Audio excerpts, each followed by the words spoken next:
Hello everyone, my name is Luke and this is part of a video series in which we will be making a platformer in Godot 4.2.1. The Godot game engine is an amazing game engine that can be used for a lot of different things, but what I love about it so much is that it's so easy to just get in and just start using if you're new to game development. I've used Godot, I've used Unity, I've used Unreal, and they all have their own place, but in terms of starting game development for beginners, I cannot recommend Godot enough. This video series is being made as part of a course for UNC Chapel Hill, but I hate long intros, so let's just get right into it. So the first thing you're going to need to do is download the Godot engine. So if you go to godotengine.org, you can download the latest version. So go ahead and download it, and you'll notice it downloads really fast, and look at this, it's 46.3 megabytes. Anyone who's installed any other game engine knows that they can be massive, so that's a huge advantage of Godot, is you can download it really quickly. Oops. So navigate to it in your directory and open the file. So you're going to want to extract it. So if you're on Mac, you can just right click, and I think it's like uncompress. If you're on Windows, I think you need to use an unextractor, which you can just find through Google. But then this is it. This is Godot. You don't have to install it. You can just launch it right here.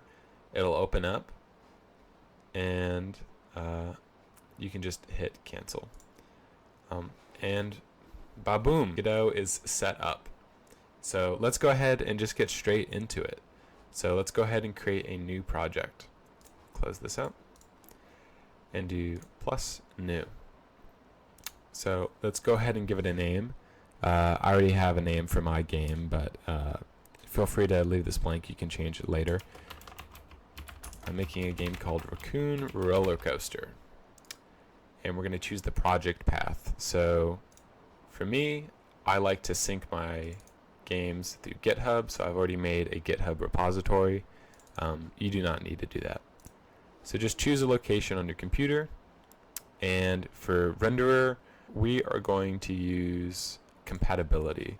And the reason is that this one, I believe, is most compatible for most devices, and we're not doing anything in 3D graphics, and that's what a lot of the big upgrades from Godot 3 to Godot 4 is in sort of the 3D graphics. But if you're making a 2D game like we're going to be making, then you don't really need that. And let's create and edit.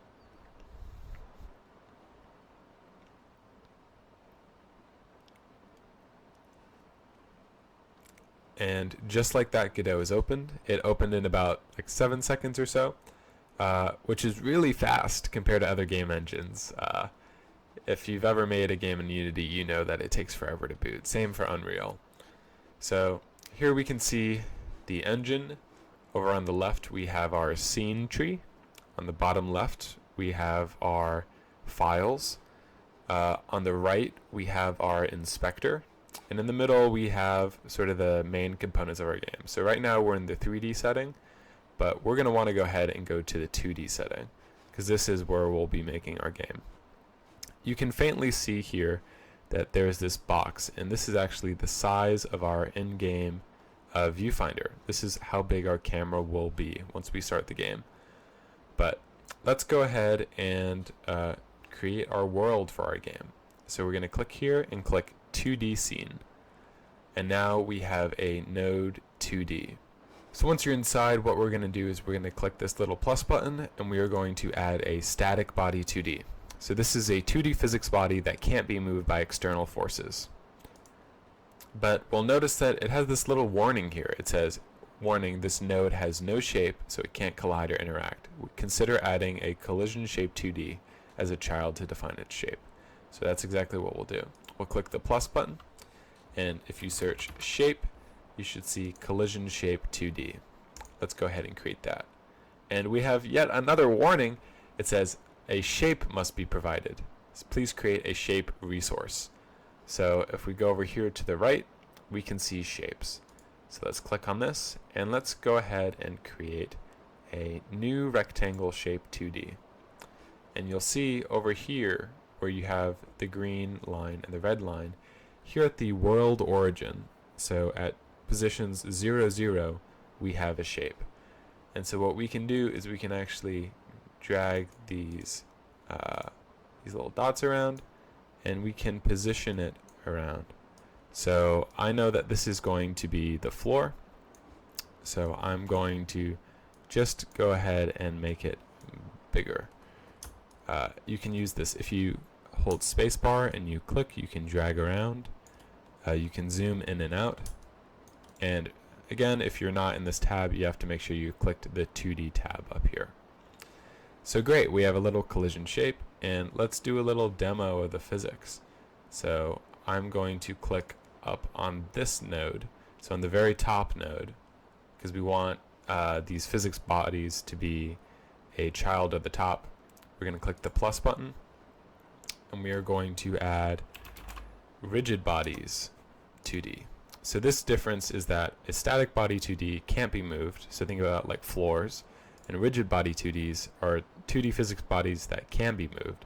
So for example, boxes. So let's go ahead and create that, and we'll see that we have another warning. This also needs a collision shape 2D. So let's go ahead and create one of those as well. And for this shape, I'm going to go ahead and just make a rectangle. So now we have another shape. We can go ahead and drag it around as well. And I'm going to rotate this. So if I click this rotate mode up here, and then I use the mouse cursor, I can rotate.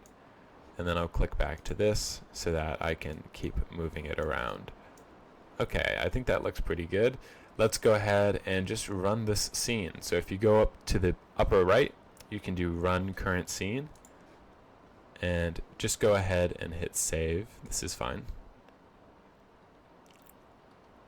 And you'll see nothing. And that's because you need to go up into the debug and turn on visible collision shapes, because hitboxes aren't usually visible during gameplay, so we need to manually turn that on when we're debugging. And let's go up to the top right and let's run the current scene. And you'll notice that the box falls. So if I were to click on this and I were to duplicate them, so I just hit this little arrow to hide its children. If I were to right click on it and duplicate, I can drag this one, and I'll duplicate it again, and then I'll maybe give this one a rotation. So I've just made some boxes, and if we run the scene, wow, incredible, look at that. See, they all fall down. So this is what's great about using a game engine, right? I didn't have to code any of this. I didn't have to code the gravity. I didn't have to code the collision, which is pretty complex, seeing when shapes interact and creating realistic simulations of that. I didn't have to code any friction or anything. All the sort of basic physics were already built in, and that's pretty sweet. But, you know, we're not here to demonstrate physics. We're here to make a platformer. So that's what we're going to do next.